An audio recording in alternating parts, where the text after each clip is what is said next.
Vamos falar sobre a isenção do imposto de renda para quem ganha até R$ 5.000 por mês. Passou por unanimidade essa semana na Câmara, agora aguardando o texto no Senado. Só que no Senado também, pelo menos a promessa do presidente da Casa é de que seja uma votação rápida pela aprovação. As entidades empresariais alertam que essa medida pode gerar maior carga tributária do mundo para as empresas. E sobre isso eu converso agora com Felipe da Cruz Silva, que é especialista em direito tributário. Felipe, obrigada por conversar aqui com a gente. De um lado, a gente tem o copo meio cheio, que é uma pauta popular, é a comemoração de quem ganha até R$ 5.000 ficar isento de pagar imposto de renda a partir do ano que vem. Mas, de outro lado, a gente tem empresas falando a respeito disso, a gente tem os mais de R$ 20 bilhões que deixarão de ser arrecadados pelo governo e tem também as taxas maiores que se colocam em salários que são considerados, vou colocar entre aspas, como o governo fala, super ricos. Como é que vai ser na prática? Existe o risco de uma tributação maior realmente para quem estiver fora desses até 5 mil que ficam isentos? Boa noite e bem-vindo.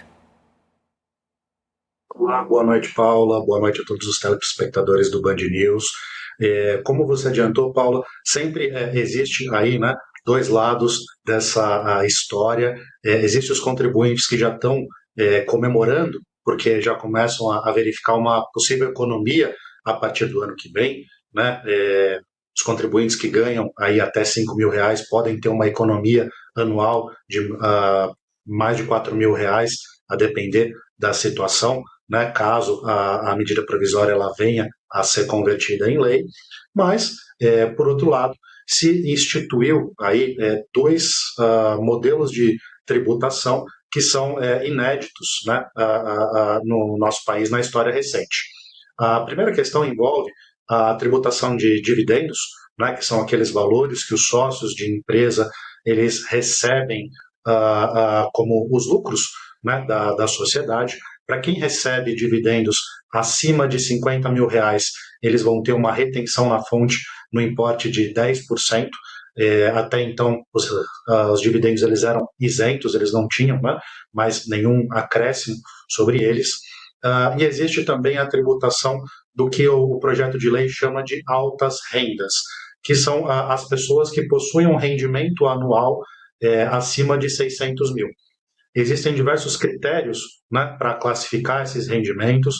Existem algumas receitas que acabam ficando de fora dessa conta, como, por exemplo, doações, ganhos de capital, mas, de um modo geral, boa parte de rendimentos que outrora não seriam, né, objeto dessa situação, agora foram incluídos e os contribuintes eles podem ter uma tributação de até 10% quando eles recebem entre 600 mil e 1.200.000 por ano, e quando eles recebem acima de 1.200.000 por ano, eles terão uma alíquota efetiva de 10% sobre essas rendas.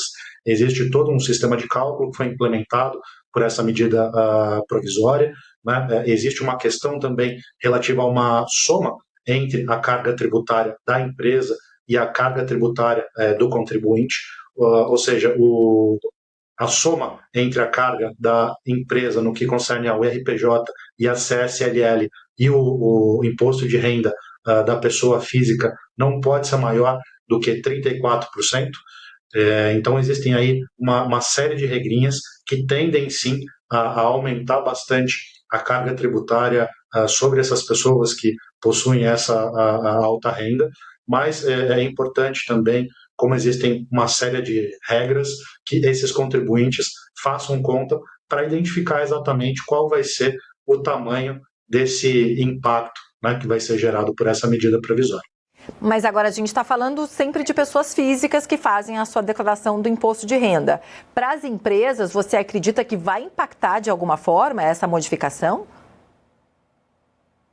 O que começa a impactar as empresas é que, normalmente, o plano empresarial ele envolve uma ideia de quem aporta capital, né, do sócio, de ter uma estimativa de receber determinados rendimentos. E até então essa conta era feita sem considerar essa tributação adicional na pessoa física. Ou seja, existia aí uma expectativa por parte do sócio da empresa, né, do acionista, de receber uma determinada quantia de acordo com o capital que ela aplicou naquela empresa. Então, o contribuinte ele sempre vai fazer conta, né? E ele vai começar a verificar se a exploração da atividade empresarial acaba sendo a hipótese mais vantajosa para ele, né? Ou se eventualmente o dinheiro dele pode ser melhor aplicado em outras situações, né? Que tenham aí uma menor carga tributária no final da cadeia. Embora não dê para afirmar que isso é um impacto direto nas empresas, as empresas, elas obviamente são compostas, né, por seus sócios, seus acionistas, e que têm uma expectativa de rentabilidade. E na medida que essa expectativa ela sofre modificação, esses sócios com certeza começam a repensar em quais serão os melhores modelos aí, né, para ter um melhor retorno do seu investimento. Agora, Felipe, ao longo dessa semana, eu fiz um Tarde Band News, aqui na Band News TV, Tire Suas Dúvidas, ou seja, as pessoas mandavam suas perguntas para cá e um especialista respondia.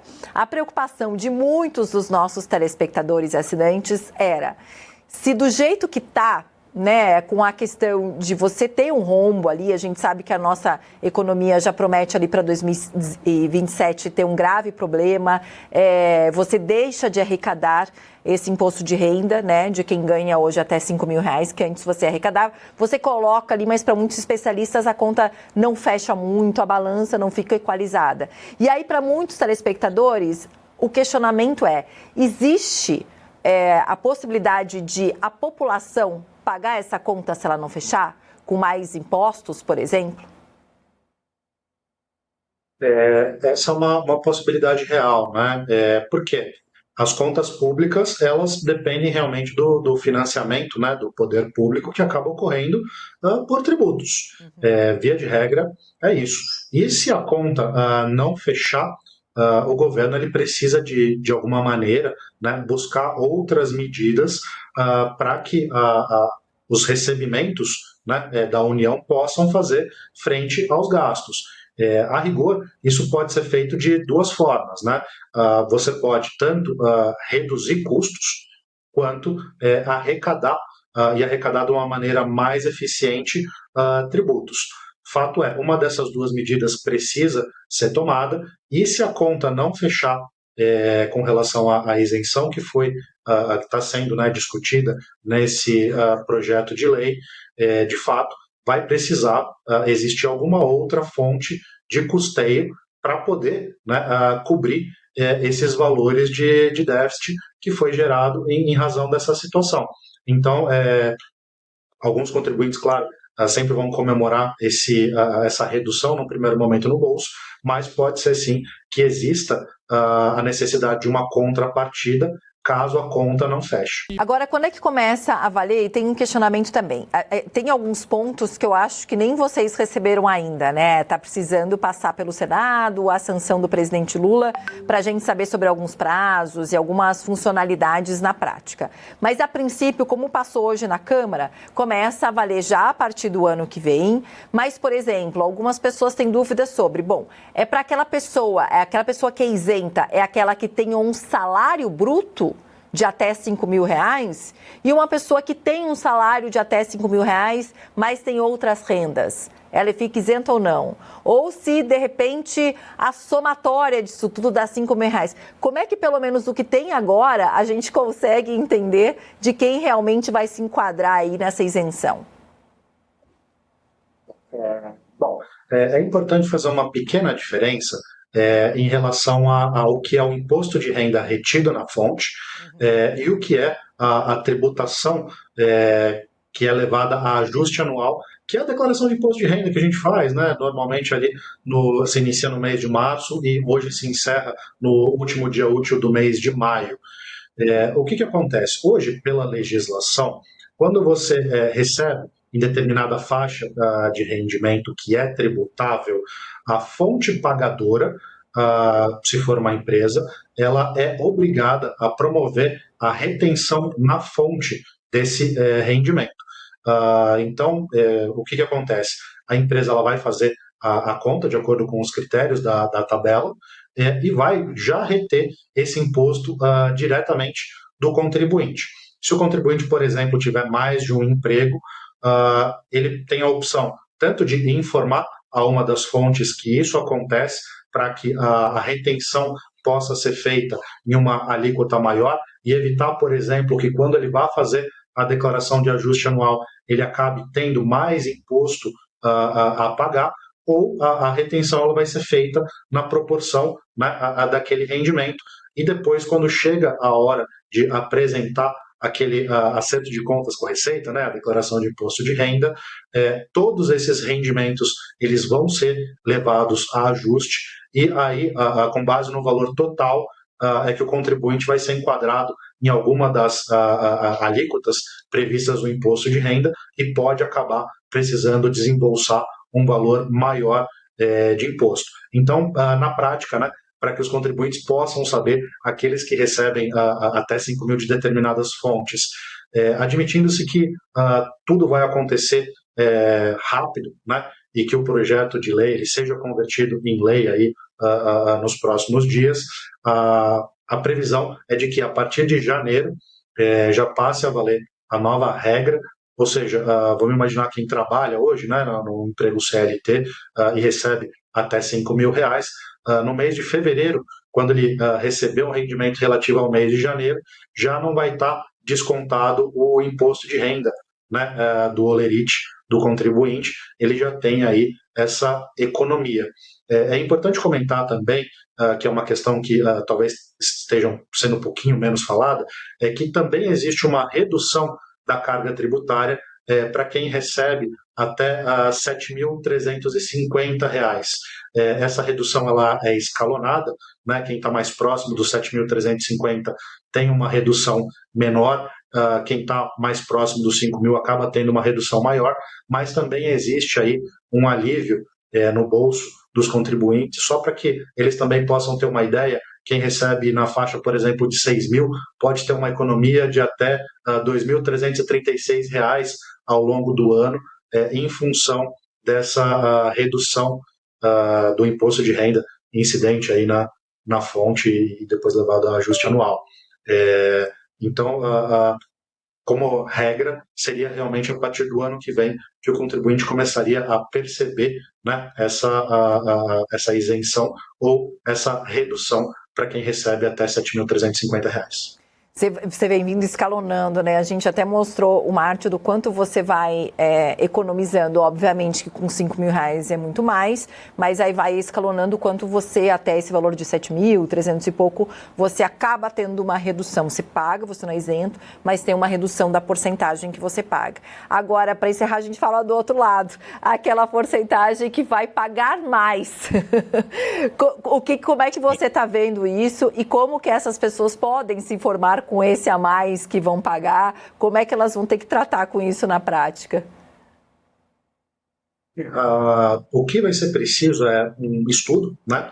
A pessoa ela vai precisar, talvez com base na declaração de imposto de renda dela do ano passado, verificar a soma de rendimentos que seriam classificados para compor o que está sendo denominado de alta renda, né?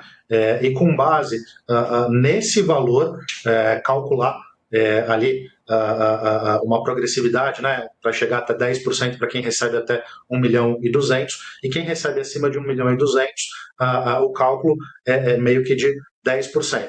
A boa notícia para esses contribuintes é que não é só um adicional, né, de 10%. A gente está falando de uma alíquota efetiva de 10%. Então, outros tributos, né, que tenham sido recolhidos aí no meio do caminho relativos a essas outras rendas também vão estar sendo considerados nessa conta para que o contribuinte possa, né, verificar de fato qual vai ser essa carga tributária maior. Mas não tem muito como fugir, Paula. Realmente, o que o contribuinte vai precisar é sentar ou com a sua planilha no Excel, ou com o seu contador, ou com algum especialista na área e fazer conta. Não tem como fugir dessa lição de casa para saber qual vai ser o verdadeiro impacto dessa nova norma.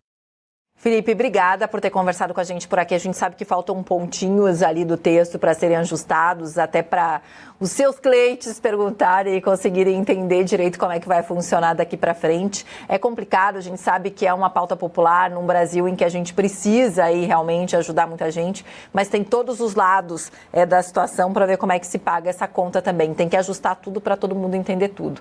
Obrigada, viu? Bom fim de semana para você, até a próxima.